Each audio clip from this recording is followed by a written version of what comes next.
Why is it so hard to do the little things that would improve my life? The way that our minds are designed is our minds are designed to stop you at all costs from doing anything that might hurt you. There are so many people in the world, and you know, you may be watching this right now, and you have these incredible ideas, and what you think is missing is motivation. And that's not true. Because the way that our minds are wired, and the fact about human beings is that we are not designed to do things that are uncomfortable or scary or difficult. Our brains are designed to protect us from those things because our brains are trying to keep us alive. And in order to change, in order to build a business, in order to be the best parent, the best spouse, to do all those things that you know you want to do with your life, with your work, with your dreams, you're going to have to do things that are difficult, uncertain, or scary, which sets up this problem for all of us. The one thing we have in this world is we can't control the events, but we can choose what to focus on, we can choose what things mean, and we can choose what to do. Those three choices, those three decisions really control our life. You can always make a decision. That's always in your control. Staying with somebody that treats you like garbage is a decision. It is. Staying at a job that you hate is a decision. Staying in the body that you are not proud of is a decision. Is it going to be easy? No, it's not going to be easy to change. It's simple. It's your job to push yourself. It's not the smartest people who achieve success. It's the people who procrastinate less, make fewer excuses, as they take actions every day towards the goals that they want to achieve. Indecision is the thief of opportunity. Indecision means the door is still closed. Indecision means the opportunity waits. Indecision means what could be is postponed or may never be. If you want to be successful at anything in life, never leave the sight of setting a goal without doing something that commits you to fulfillment. The next morning, the alarm goes off, and I pretended NASA was there. It's the stupidest story. I literally went 5, 4, 3, 2, 1. I counted out loud, and then I stood up.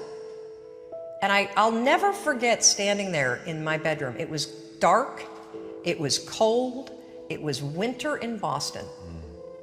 And for the first time in 3 months, I had beaten my habit of hitting the snooze button. There were moments all day long, just like that 5-second moment in bed, where I knew, knowledge, what I should do. And if I didn't move within 5 seconds, my brain would step in and talk me out of it. Every human being has a 5-second window. It might even be shorter for you. You have about a 5-second window in which you can move from idea to action before your brain kicks into full gear and sabotages any change in behavior. Your life is what you think it should be. That's exactly what you are right now. You are what you thought you should be. And if you don't like who you are, you got to change what you think you should be.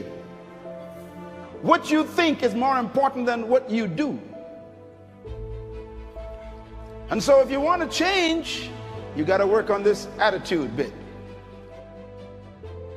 Decide, commit, act, succeed, repeat. The one thing that all the greats have in common is they sweat the small stuff. They pay very, very close attention to every detail. What makes you comfortable can ruin you. And what makes you uncomfortable is the only way to grow.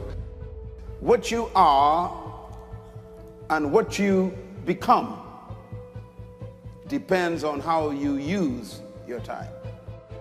The billionaire and the beggar both have 24 hours every day. The old and the young, the black and the white, the Indian and the Asian are all given the same amount of time every day.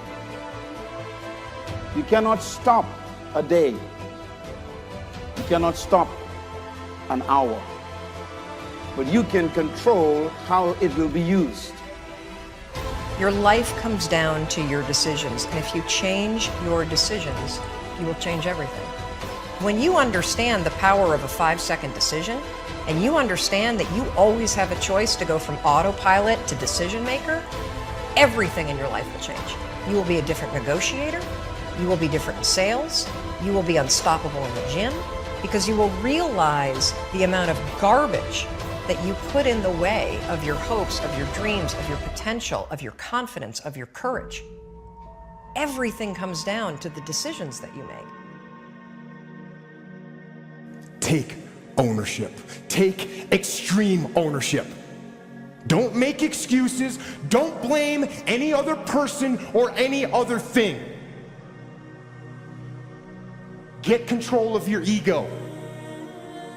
Take ownership of everything in your world, the good and the bad. Take ownership of your mistakes. Take ownership of your shortfalls. Take ownership of your problems. And then take ownership of the solutions that will get those problems solved. Take ownership of your mission. Take ownership of your job, of your team, of your future, and take ownership of your life. The first source of inspiration is deciding. The second source of inspiration is planning. And now, here's a big source of inspiration: beginning. Getting started. Actually turning thought and the notes on the paper, the plans, actually now committing it to action. Getting started. I'm a humongous believer that ideas are and that execution's the game. Well, I think the one thing that discipline definitely does help you with is it helps you get things done. And when you get things done, when you actually do things, you have more success.